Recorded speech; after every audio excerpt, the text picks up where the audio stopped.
Better vocals, though. Better vocals. Because I can sing better than that guy. Can you sing a little bit like Dave Mustaine? I would. Kirk Hammett has never been the type of rock star to hide behind polite smiles. He's emotional, passionate, and brutally honest, the kind of musician who wears every disagreement, every grudge, and every betrayal right on his sleeve. And throughout a career filled with endless tours, studio battles, band politics, and rivalries that built metal history, he's made enemies, a lot of them. Now, at 62 years old, Kirk Hammett has finally opened up about 7 artists he once despised, whether because of rivalry, conflict, betrayal, or something deeper.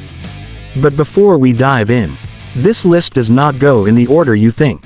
Because to understand Kirk's history of hatred, we have to start with the rivalry he didn't choose. The one that changed his entire life. Number 1. Dave Mustaine, the flame that never went out. Most people assume this feud began the day Kirk joined Metallica. But the truth, it began before he even plugged his guitar into a Metallica amp. On April 11, 1983, Metallica kicked Dave Mustaine out of the band. Alcohol, fights, unpredictable behavior. The tension had reached a breaking point.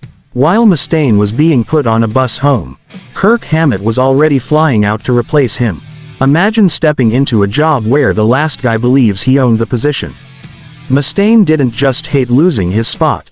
He hated that Kirk took it. He accused Metallica of stealing his riffs, called Kirk a copycat guitarist, and in one infamous rant, said Kirk only got famous because he stepped into Mustaine's shoes. For years, Kirk avoided firing back, but the pressure finally cracked. In a calm but cutting interview in '91, he said, "I don't hate Dave, but his attitude sucks." And behind that statement was the truth. Dave's anger became a shadow that followed Kirk for decades. But time does strange things. At the Big Four concert in 2011, Kirk and Dave played on stage together, smiling, even hugging. A rivalry that began in fire ended in a strange, quiet peace. But Mustaine was only the beginning. Number 2. Joe Satriani, the teacher he hated, then needed. Before Kirk became a stadium-shaking guitar hero, he was a teenager walking into Joe Satriani's tiny Berkeley teaching studio. And Satch didn't take it easy on him. He tore Kirk's technique apart, forced him to start over, made him repeat the same sequences until his fingers stung. Kirk respected him, but at the time, he hated the drills, the discipline, the endless repetition. He wanted to scream through solos. Satch made him slow down until every note was perfect. It felt like punishment, but those lessons built the Kirk Hammett we know today. The guy whose solos defined entire eras of metal. And the irony, Kirk once resented Satriani more than the other students he trained, including Steve Vai and Alex Skolnick. Painful training, massive pride, complicated respect. That was the relationship. Number 3. Tim Henson, When Generations Collide. This conflict didn't start with hatred. It started with one phrase. Boomer bends. Tim Henson from Polyphia said it online as a joke. But in metal, jokes don't always feel like jokes. Kirk fired back in an interview. Is he calling Eddie Van Halen a boomer guitarist now? He praised Henson's technical ability, sure. But he questioned the emotional connection in his music.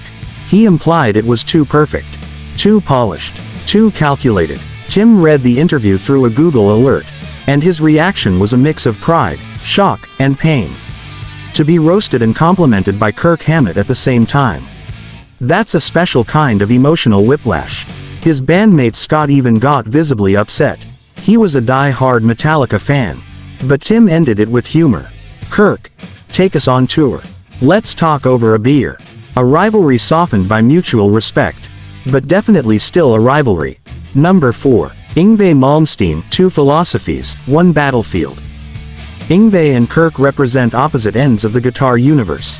Yngwie, precision, classical discipline, a belief that speed and technique are the highest form of art. Kirk, emotion, simplicity when needed, solos that serve the song.